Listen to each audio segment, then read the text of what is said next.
Cierra los ojos e imagina una televisión libre. Ahora ábrelos porque ya está aquí. EDATV es una multiplataforma de contenido con más de 30 canales y sin censura. En la cabeza de Puente Guiada, el violento contraataque alemán.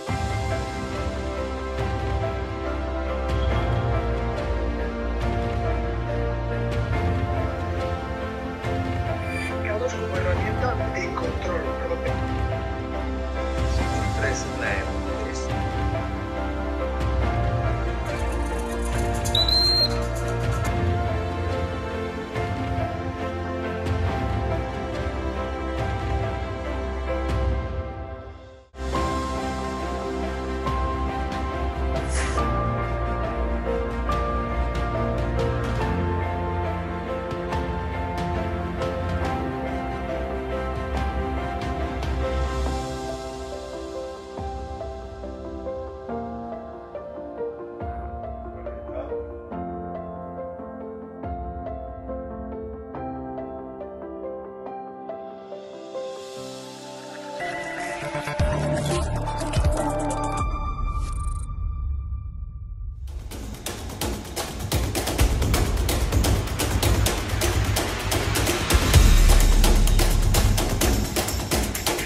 No, le he preguntado, usted está siendo investigada por presunta administración desleal. ¿Quién es la extrema derecha? ¿Los que contratan, los que tienen alpirracas en su puerta a un delincuente? ¿Los que tienen alpirracas a un delincuente en su casa? Te lo digo mirándote a los ojos, sí. A los fascistas, a la extrema derecha mediática y política, no nos vais a amedrentar, que no nos vais a amedrentar, te lo estoy diciendo mirándote a los ojos. Ha dejado, que la extrema derecha ha dejado al cuidado de sus hijos hoy con la niñera que presuntamente hemos pagado todos los españoles, ¿o no? Amedrentar a la gente. ¿Ha dejado hoy a sus hijos o al pirracas, al delincuente que tenéis en la puerta que va a pagar? O a su hermano que fue detenido por apalear, por agredir a la policía en Vallecas, o a su hermano. Venga, señora ministra. Venga, valiente. No, valiente no. Venga, valiente. O sea, es una vergüenza que los españoles paguemos a su niñera. Es una vergüenza.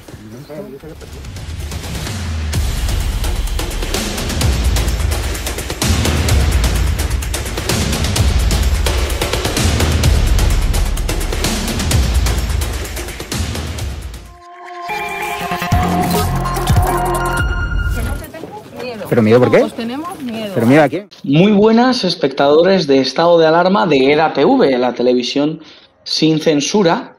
Y hoy estamos en una de las entrevistas que personalmente les digo más ilusión me hace.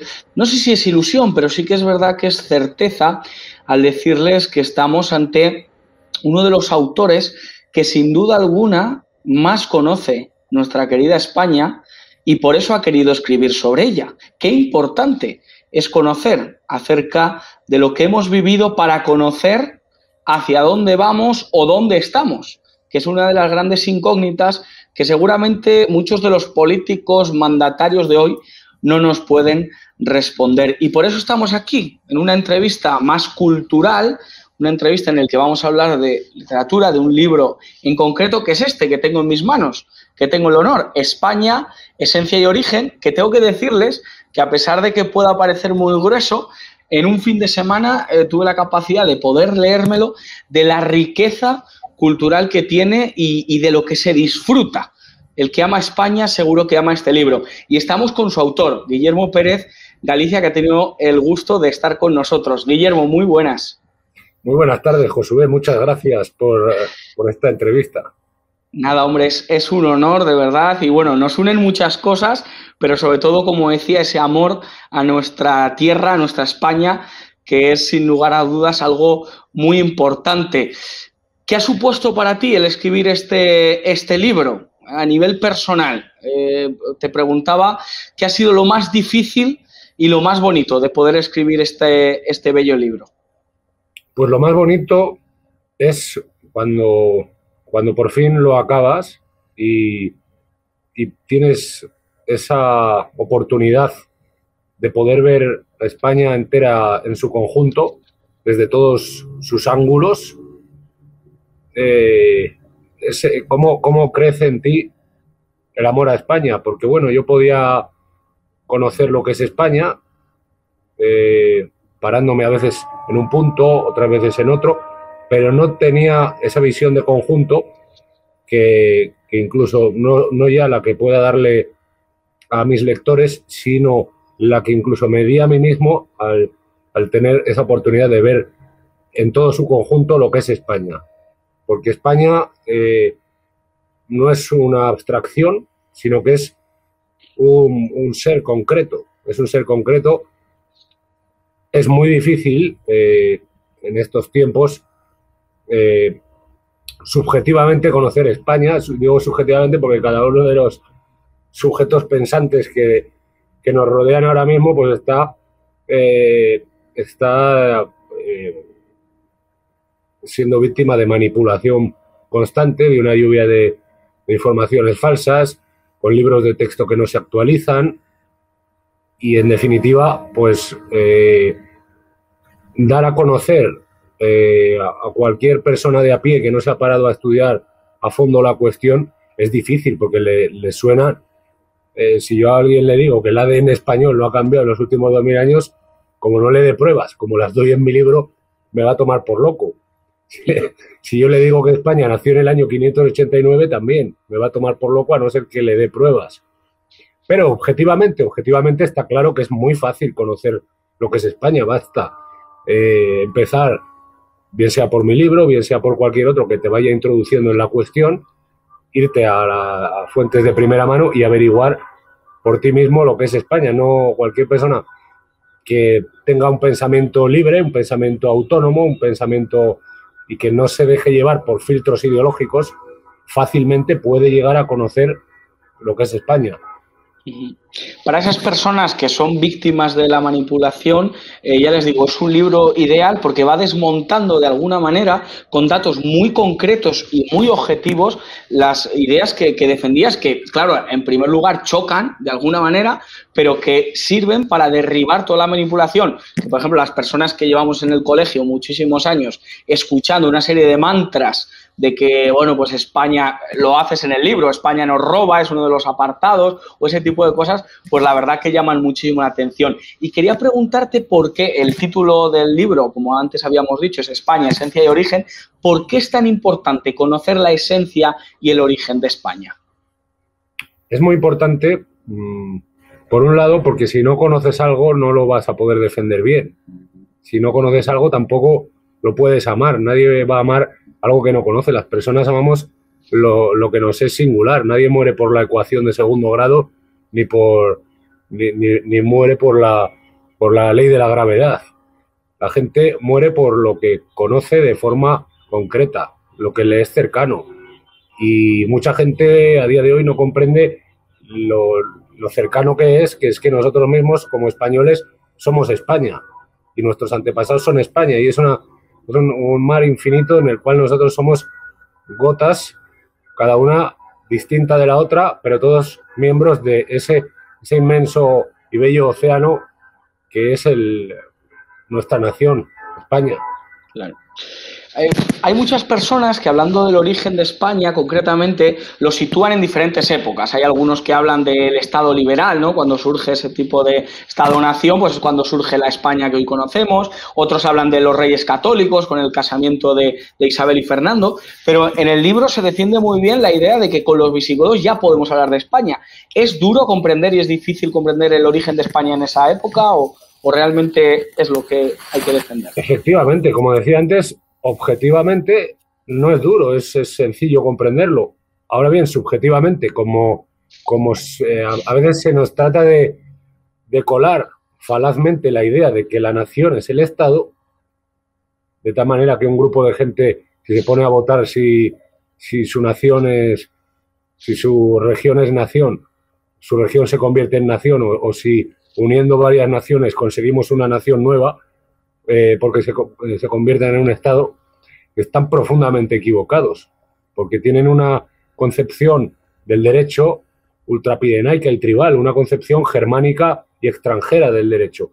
España no nace en 1812, de hecho en 1812 es cuando empieza a hundirse España, empieza a hundirse toda ese conjunto de libertades. Muchas veces se nos dan en el colegio una versión falsificada de lo que era el régimen anterior a la invasión napoleónica como si fuera un régimen absolutista o un régimen con feudalismo o con esclavitud, cuando España es la única, y quiero insistir en eso, es la única nación en el mundo que en bloque jamás ha cometido las tropelías que otras han cometido, y la única nación que en bloque ha luchado contra la esclavitud con una firmeza, no solo ha luchado, sino que lo ha hecho con una firmeza que habría sido difícil de igualar si otra nación hubiera pretendido hacer lo mismo. Y es muy importante el Concilio de Toledo, porque en los concilios de Toledo, los concilios visigodos, y muy en especial el Concilio III de Toledo, se advierten las mismas ideas de libertad heredadas del derecho romano y bautizadas por la Iglesia Católica, que son las que van a impulsar a los reconquistadores durante la Edad Media cuando tratan de restaurar España en ese impulso de lucha por su fe y por la recuperación de su patria y de sus territorios, esa idea de libertad tan española, tan contraria a ese determinismo que proviene de las ideologías. Es profundamente antiideológica su lucha, además una lucha que luego se ve en las cortes medievales y que prevalece en aspectos tan claros como por ejemplo la defensa del mandato imperativo, según el cual, muy bien desarrollada por el famoso Fernández de Retes, un gran jurista de la localidad hoy abulense de Fontiveros, que dice que la base del derecho es el compromiso, de manera que en el momento que quitamos el compromiso de la política, ya no se puede decir que haya un Estado de Derecho. Y si algo era básico en la Constitución histórica de las Españas es el compromiso, el cumplimiento del deber, el cumplimiento de las promesas por parte de los políticos. O sea, que España no surge el 6 de diciembre de 1978, como defienden muchos, que parece que solo hablan de la transición para acá, parece que es la última historia de España o desde la Guerra Civil. La verdad que para entender ese origen y para entender esos comienzos es ideal este libro. Algo de lo que haces mucho alusión en el libro es desmontar, como antes hablábamos, pues esos mitos que han ido viniendo de la leyenda negra, esa que se ha topado con España y se ha cebado contra ella. Y hay un ejemplo que a mí me gusta mucho, que es en el que comparas, que es un ejercicio complicado, pero en el que comparas, digamos, las ejecuciones de la Santa Inquisición con las ejecuciones del grupo terrorista ETA, que más o menos son igual de equiparables en muchos más siglos, ¿no? Entonces, te quería preguntar si quién tiene más culpa de que, bueno, pues seres como Pablo Iglesias digan eso de yo no puedo decir España y les dé asco España y no digan esa palabra. Si esa leyenda negra de la que desmontas en tu libro o esos complejos, esos maricomplejines de los españoles que muchas veces hemos tenido. Pues yo pienso que el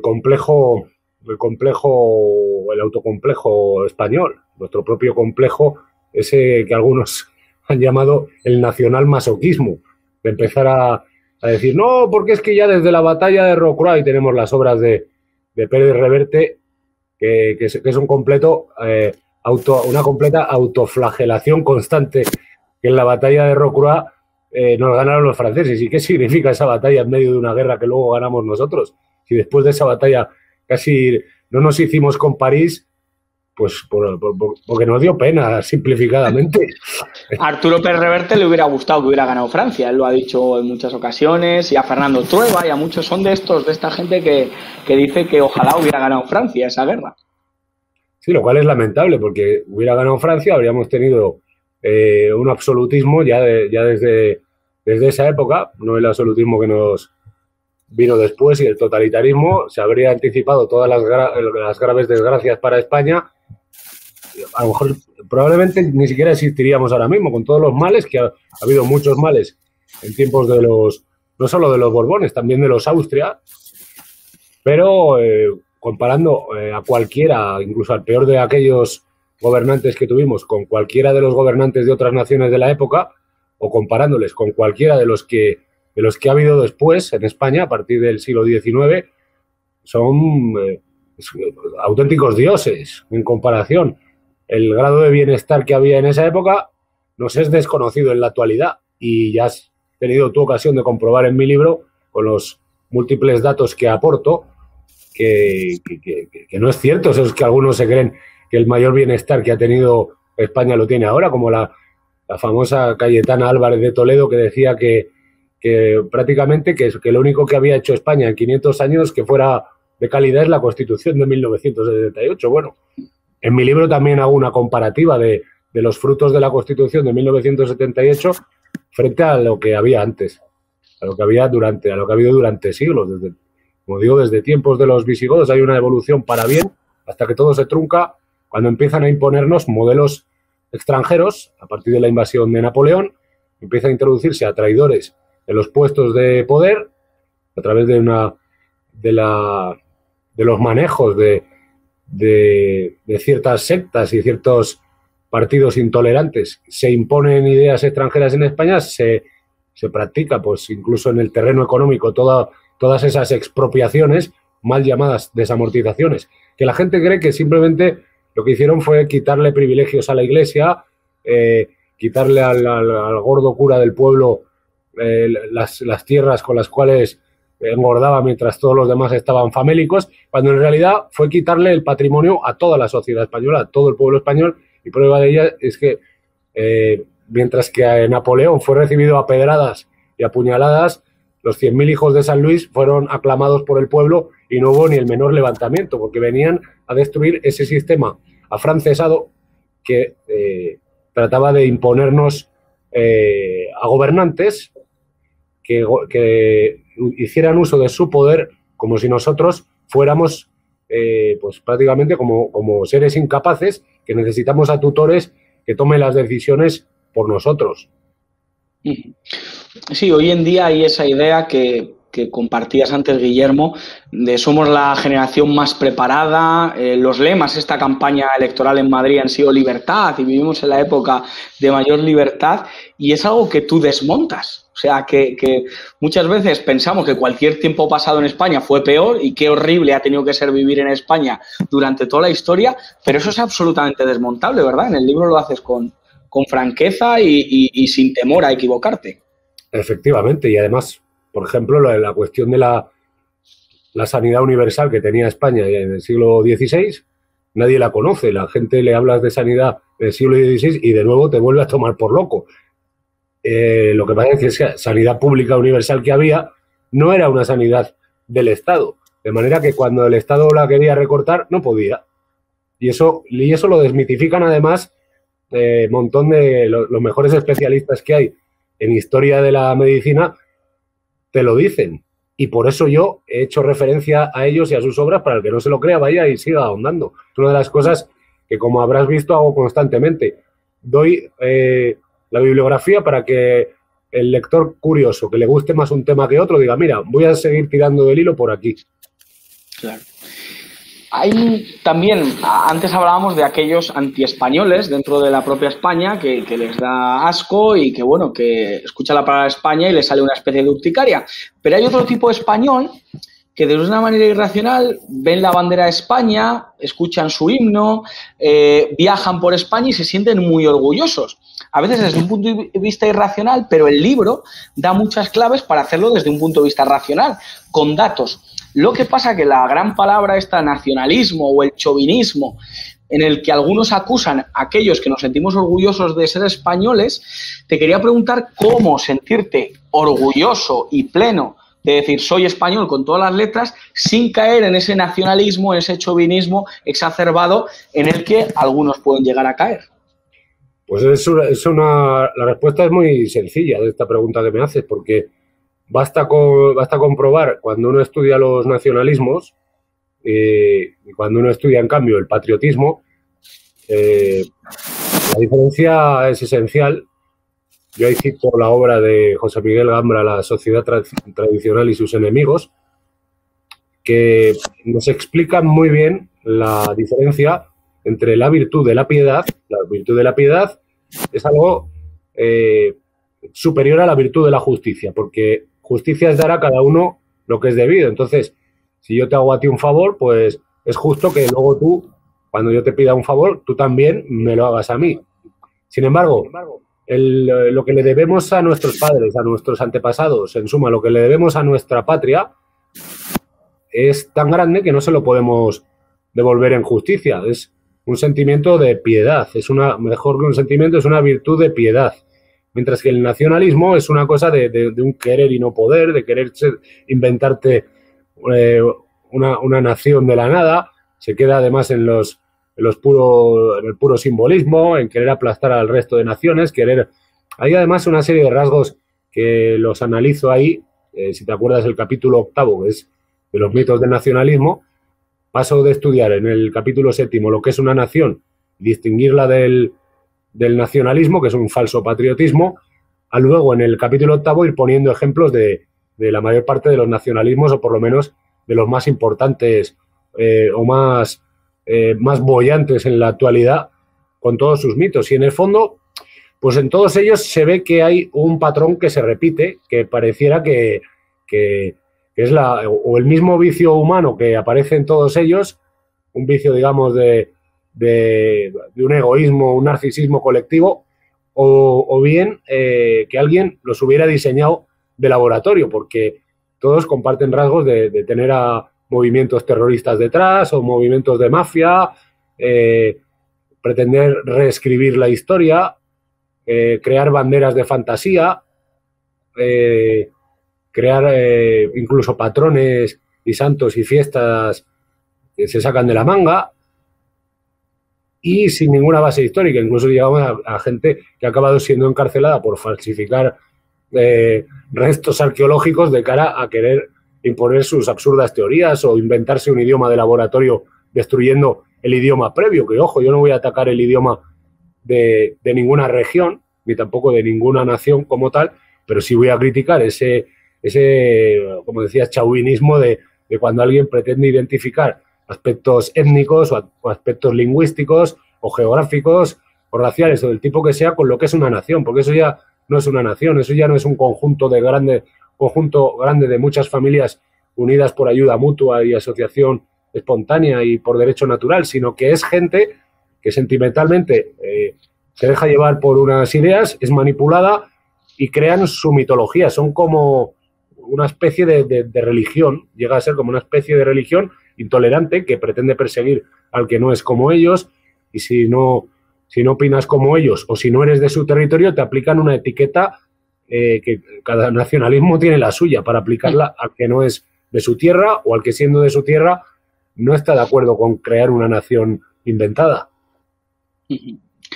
Una de las cosas que también se demuestra en el libro es lo caritativo que ha sido España y lo solidario durante su historia. No hay nación más solidaria ni entrañable con el extranjero como España, y eso también en el libro se ve muy bien.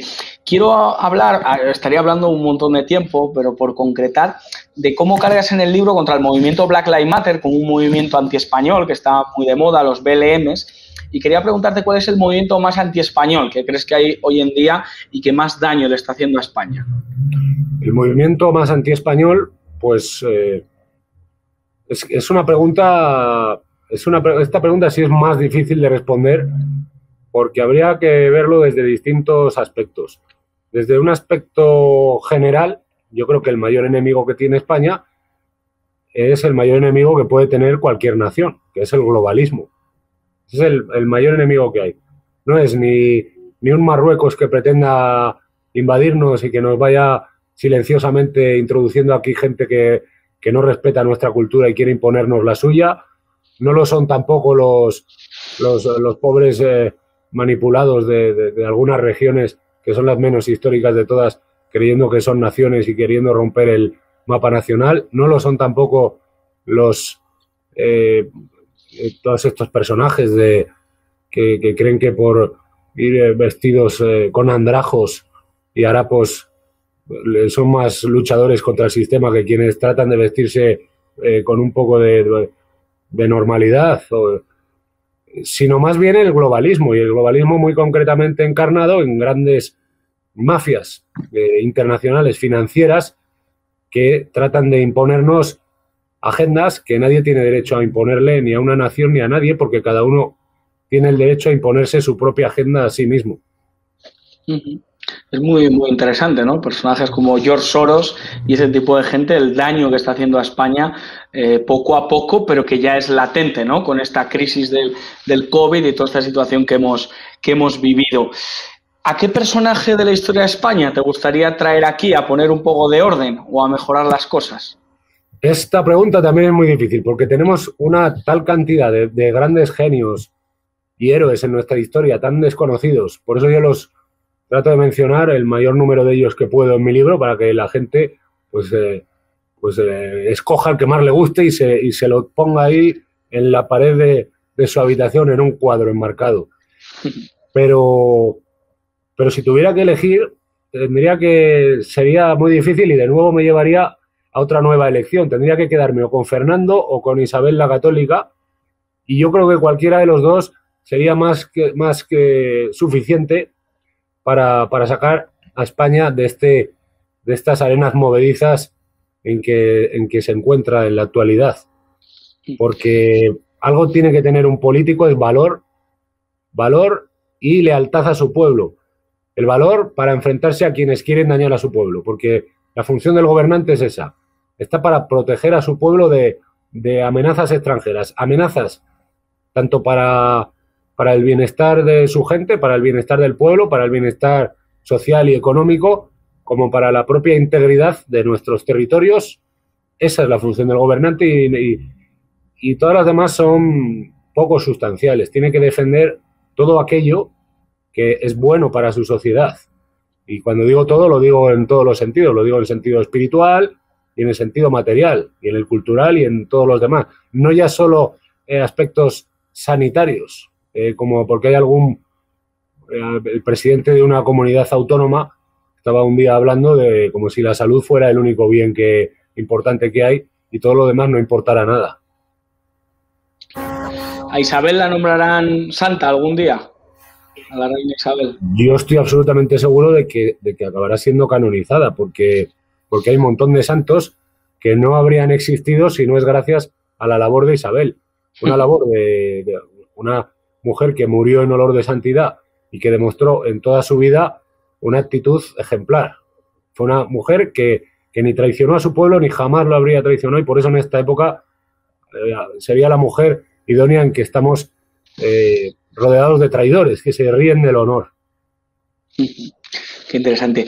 Otra cuestión muy, muy curiosa en el libro, que a mí personalmente me ha gustado mucho, es cómo me ha impresionado la cantidad de inventos que hemos hecho los españoles, porque cuando lo estudias en el colegio, en el instituto, pues te hablan de Estados Unidos, de Alemania, como naciones, pues eso, que han hecho grandes inventos y que han avanzado en el aspecto tecnológico o en otros ámbitos. Y España siempre pues nos hablan de un retraso siempre con respecto a Europa, pero los propios profesores españoles, no te viene ningún guiri a decirte lo que hay, ¿no?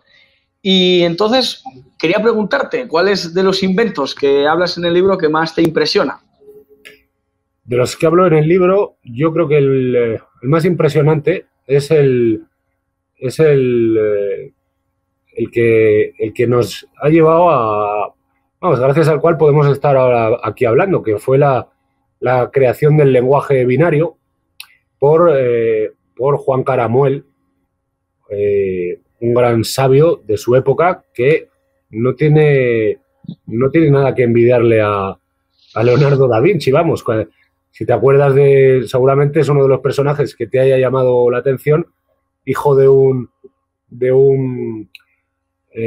otro famoso personaje de la época que elaboraba cañones de repetición. Pues él mismo ya de pequeño hacía tablas astronómicas, hizo una enciclopedia gigantesca de lingüística, otra de matemáticas, gramáticas en chino, en hebreo, en distintas lenguas del mundo, comparativas entre lenguajes, creó un montón de inventos, creó aparatos de guerra también, estuvo en la guerra, fue juez, también se dedicó a las misiones y logró conversiones de gente, de judíos en concreto. También llevó a cabo labores en el ejército, en la universidad. Es un auténtico genio, y este es el que crea el lenguaje binario, erróneamente atribuido a Leibniz, que cada día se demuestra que más plagios perpetrados por Leibniz, Y no es cosa mía, porque alguno podrá decir, no, pero este señor es informático para poder decir que el que crea el lenguaje binario es Caramuel. Es que no me hace falta ser informático. La gente a veces se deja llevar por el argumento de autoridad. Hay que incidir más en la lógica de un argumento y en si alguien presenta pruebas de algo que en quién está argumentando. Juan Caramuel ha sido ya reconocido por una revista que sí es de ese área científica como el verdadero creador del lenguaje informático, y así lo he documentado en mi libro. Impresionante, o sea, esta entrevista la estamos teniendo gracias a España, por eso digo que me llama mucho la atención el libro, y a nuestros espectadores aquí se lo vuelvo a enseñar, porque realmente es impresionante. Y ahora que lo tengo en mis manos, Guillermo, quería preguntarte como última cuestión, ¿a qué político te gustaría regalárselo? Has hecho alusión antes a Cayetano Álvarez de Toledo. No sé si alguno más te gustaría entregárselo para que se lo leyera y, bueno, no sé si que espabilara un poco o se enterara de las realidades de las que se hablan en el libro. Yo creo que a la mayor parte de políticos les vendría bien el libro. Por ejemplo, a Pablo Iglesias no se lo regalaría, no porque tenga nada contra él, sino porque el hombre llegó ahí al poder diciendo que venía a luchar por la gente y luego no ha luchado más que por sí mismo. Entonces es una vergüenza. Entonces es un tipo que ya se le ha visto para lo que llegó al poder. Abascal, por ejemplo, Abascal es un personaje que de momento no ha tenido ocasión de demostrar que luche solo por sí mismo. Sería uno de los personajes que estaría bien que leyera el libro, pero no se lo voy a regalar porque me consta que ya se lo han entregado en mano. A los políticos separatistas, pues sí, estaría bien recomendarles el libro para que se enteren un poco de que ni Vascongadas fue nación nunca. De hecho, han sido los mayores defensores de España en la lucha contra Inglaterra, fueron siempre el terror de Inglaterra, han sido también de los mayores conquistadores que ha habido, y el lenguaje castellano se lo debemos a los vascones. Los catalanes son los primeros que se llamaron españoles en una lengua romance, porque en la época en que hablábamos aquí en España todos latín, pues se usaba Hispania, pero luego cuando ya aparecen las lenguas romances, antes que nadie se llamaron a sí mismos españoles los catalanes. Y en cambio la palabra Cataluña no aparece hasta el siglo XIII, ni la palabra catalán.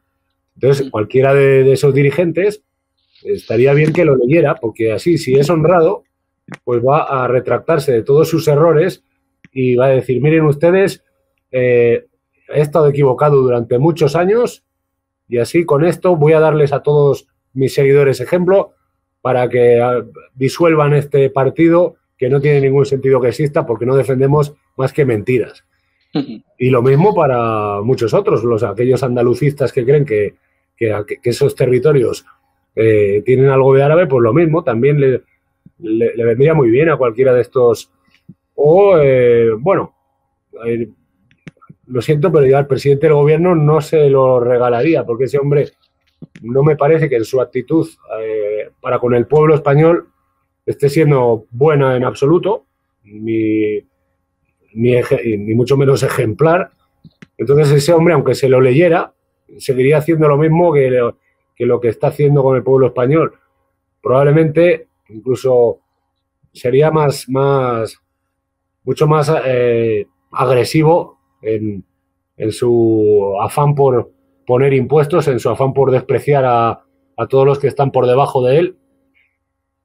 Pero bueno, hay unos cuantos políticos que estaría bien que lo leyeran, porque tampoco pienso yo que sean malos todos. Hay gente que dice, no, es que son políticos, no te puedes fiar de ellos. Hombre, habrá que darle una oportunidad a cualquier persona que si alguien entra en política, pues hay muchos que han demostrado ya que son unos sinvergüenzas y hay partidos que han demostrado ya que son mafias a gran escala, pero luego hay otros que todavía no han tenido oportunidad de demostrar nada.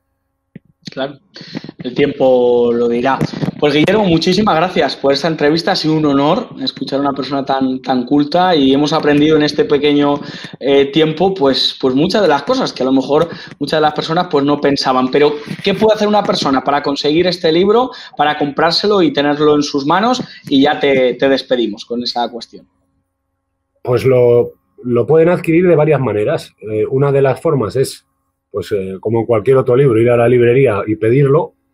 Y habrá librerías a las que el libro no les gusta, que ya me consta que alguna librería ha engañado al cliente y le ha dicho, no, ese libro es que no trabajamos con esa editorial. Y era mentira, porque es un libro que cualquier librería que vayas, la Casa del Libro o el Corte Inglés, o donde quieras, lo vas a poder encontrar. O simplemente pues entras en la página de la editorial, SND Editores, y ahí lo puedes adquirir. O los que son más dados, al que les gusta más, comprar por Amazon, que ahí yo aconsejo más. Yo pienso que no solo el de Amazon tiene que ganar dinero, también tendrán que ganar dinero los de las pequeñas librerías, pues que lo compren en una librería o lo compren a la editorial, porque es una editorial además que no censura. Hay otras editoriales que si pretendes publicar algo que no está bien visto, no te lo van a publicar. Y a lo mejor este libro, si lo hubiera querido publicar en otra editorial, me habrían dicho, no, esto quítalo, que ahora conviene que la gente crea que España siempre ha sido un crisol durante la Edad Media era un crisol de 3 culturas, árabe, judía y cristiana, y si pones eso, pues bueno, a lo mejor es que incitas al odio. No, perdone usted, señor. Si yo pongo eso ahí es porque es verdad, y lo documento y doy pruebas, y cito autores importantes, como el único que tiene el gran premio el equivalente al Nobel en Historia, que es don Claudio Sánchez Albornoz, presidente de la Segunda República en el exilio, que es uno de los autores que más ha documentado esa inexistencia de una alegre convivencia. Entonces, como digo, eso, si lo hubiera querido publicar en otra editorial, a lo mejor me dice, no, esto no. Pero esta editorial te respeta la libertad del autor a la hora de escribir. Pues nada, pues muchísimas gracias, Guillermo, y solo nos podemos despedir con un que viva España. Viva España y muchas gracias, Josué.